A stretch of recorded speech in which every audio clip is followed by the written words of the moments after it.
May na po magkain. Bali nung nakaraang gabi nga po ay napag-isipan nga namin na kumain nga dito sa may mga street food dito nga sa may palengke namin. Oh, hello nga ni po sa ngamin na taga-Iriga. Malata ko no kagupo. Wala lang, napapunta lang nga po kami dito sa may sentro at may mga okasyon na naman nga po at nalalapit na nga yung pintakasi ng Iriga. Oh, isa raw sito ni Ming imbitar ta makapairab-irab na naman po basang ulit. Bali ito nga po palang kinakain ko ay calamaris. At bali kasama ko rin nga po pala ay sila ate. Huwag nyo na nga po palang pansinin at pawis na pawis nga siya habang kumakain nga po nitong corn dog ata ito. Basta yung parang may hotdog nga po sa loob, yung iba naman po ay cheese. Pagkatapos ko nga pong kumain ng calamares ay bumili nga ako nitong isaw. Isaw na pinirito na may kunting harina nga po at isasawsaw mo kung ano nga po yung gusto mo, kung suka o kaya naman yung sauce, basta yun na yun. Sa mga magtatanong nga po kung saan banda nga po ito ay dito nga po yan sa harapan ng may food step. Basta kung pupunta nga kayo ng sentro ay madami nga po ditong mga food court. Laging bago rin nga po pala ang kanilang mga luto dito. Basta pwede nga po kayo ditong bumili sa kanila ng kung ano-ano nga pong street foods at madami nga po talaga dito. Dito rin nga po pala kami kumain sa Tooth A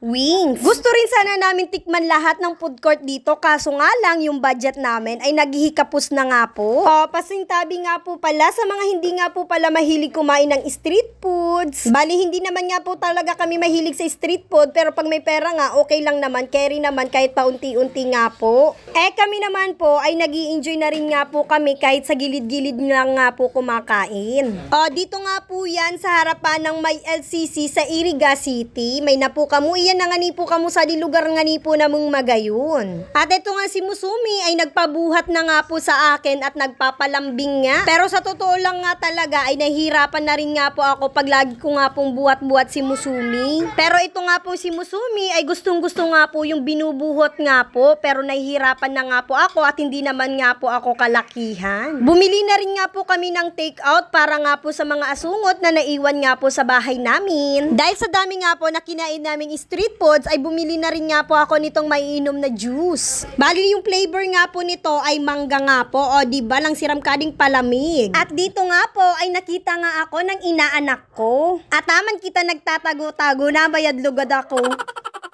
At syempre, idadaan-daan ko lang nga yan sa pakikipagkwentuhan nga kay Madi. Oh, sorry naman inaanak at kuripot nga talaga si ninang mo. Amo na kaya itong sinasabi ko, nag-anap sa kuripot na ninang. At syempre, may ibibigay rin nga tayo. Oh, pagpasensyahan nyo na at 50 pesos lang nga talaga yung binigay kong pera dyan. Pasensya na talaga inaanak. Ang importante ay may ninang kang maganda. Yun yung importante talaga.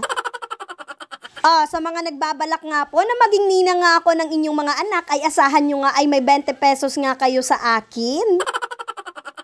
At pagkatapos nga po ay napag-isipan na rin nga po namin na umuwi. Dahil ito nga pong si Musumi ay sobrang kulit na nga po at takbo-takbo na nga kung saan niya gustong tumakbo. Kaya maya-maya nga po ay umuwi na rin nga po kami. At pagka-uwi nga po namin ay kumain pa rin nga po kami ng kanin at nakakagutom nga talaga. Ho, ayaan nyo na kung pinggan namin ay plastic. At least kami hindi po plastic. Na po magkain. May magkain. Siya, hanggang dito na lang muna nga po. Salamat sa panonood. God bless!